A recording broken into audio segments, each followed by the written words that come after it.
The king has returned. Yo, champs in the making, Starmeistr here. The 68th episode of Pokemon Journeys entitled Rivals for Go, The Path to Mew has recently aired, and there's so much to talk about. Today, we're gonna discuss the rundown and analysis of the episode. At the end of the video, we will give the episode a rating from 1 star to 7 stars. Without further ado, let's get started. The episode starts with Ash and Go visiting Professor Oak's lab. They meet Professor Oak and Go reveals to Ash that he's been there before. They also talk about a certain someone who overslept and missed the summer camp when Go was 6 years old. I love this reference to an old episode and many more are still to come. Go reiterates his dream of one day catching Mew, and Professor Oak asks Go if he wants to join the Project Mew, to which he refuses. This is a good reminder to us that behind the energetic and adventurous Go is a shy and individualistic kind of guy. Oh, sorry, he's not a kind of guy, Go is just who he is. Ash wanted to see his Pokemon, so he went to meet them. I'm glad they did a reunion, but it wasn't that great. Their screen time was short, and some were not shown at all. Professor Oak told him that Infernape was missing. Well, not only Infernape to be honest. Infernape was also seen to be battling against all of Ash's fire types. Most of Ash's fire types. Professor Oak even mentioned the man, the myth, the legend. Yeah, this guy. Ash and Go went to find Infernape, and Go does his usual thing until they're attacked by an Onix. Guess who came to save them? It's the king himself. This was an awesome entrance to an awesome episode. In my opinion, Gary single-handedly carried the entire episode. It's refreshing to see Gary retain some of his snarky personality as he mocks Go on his skills as a Pokemon trainer. His initial lines were very similar to Kiawe's in the Alola episode, but Gary's provocative attitude towards Go, in my opinion, was executed better and has more plot relevance. Gary then mentions that Moltres is about to appear around the area, and they figure out that Infernape was trying to find this legendary bird. Soon after, Ash is reunited with his lovable monkey, and we even get to see flashbacks of Ash's battle with Gary in the Silver Conference, as well as his battle with Paul. That's pure awesome! Not long after, Moltres shows up. Infernape initially had a battle with Moltres, but once again, Gary stole the limelight along with his Blastoise.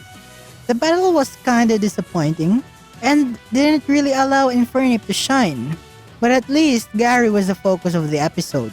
Moltres escapes and drops one of its feathers, which Gary collects. Back home, Infernape happily tells the story of its legendary adventure to its buddies, as Bulbasaur pretends like he fits in.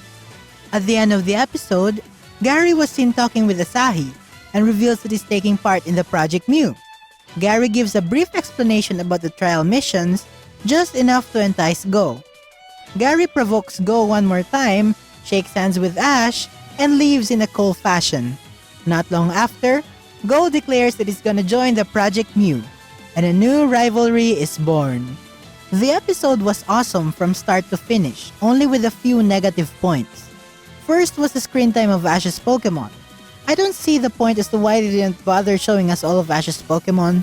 Like, if you wanna do some fan servicing, might as well just do it well. And I feel especially bad for Torkoal as well as the Sinnoh crew, since this episode was kinda supposed to advertise the Brilliant Diamond and Shining Pearl games. Also, Infernape left a lot to be desired since Blastoise took most of the screen time in battling Moltres. I think that's it for the negatives. For the positives, there are a lot to cover. This episode did well in reintroducing Go's goal and how far he's come, like when they showed Professor Oak impressed that he caught a Suicune. The fan service in this episode is just overflowing. We got to see Ash's Pokemon return, which in theory is great. And we even got to see cameos of Tracey and Paul, and of course, the return of Gary. We all know that any episode involving Gary is a good episode. He's back with his snarky attitude, which most of us love. He did an awesome job in showcasing everything he learned as a Pokemon researcher. He also triggered Go to join the Project Mew and sparked a rivalry with him, which only excites fans for what's to come. Lastly, this episode did an excellent job in setting us up for the Project Mew arc. They gave us enough information about Project Mew, while still keeping many things a secret, just enough for us to get interested. And with that, I'm giving this episode a rating of 6 stars. It's awesome. I can't wait for the next episode. What? That's not Project Mew? That's it for my review on the episode 68 of Pokemon Journey. Comment down below if there's anything I missed. I'm also open to suggestions on what you want me to do next. So if you enjoyed this video, click on the like button and subscribe for further updates. With everything said and done, I hope you all have fun watching the Pokemon anime and become the most powerful trainer in the world. Thank you for watching and gotta catch ya later.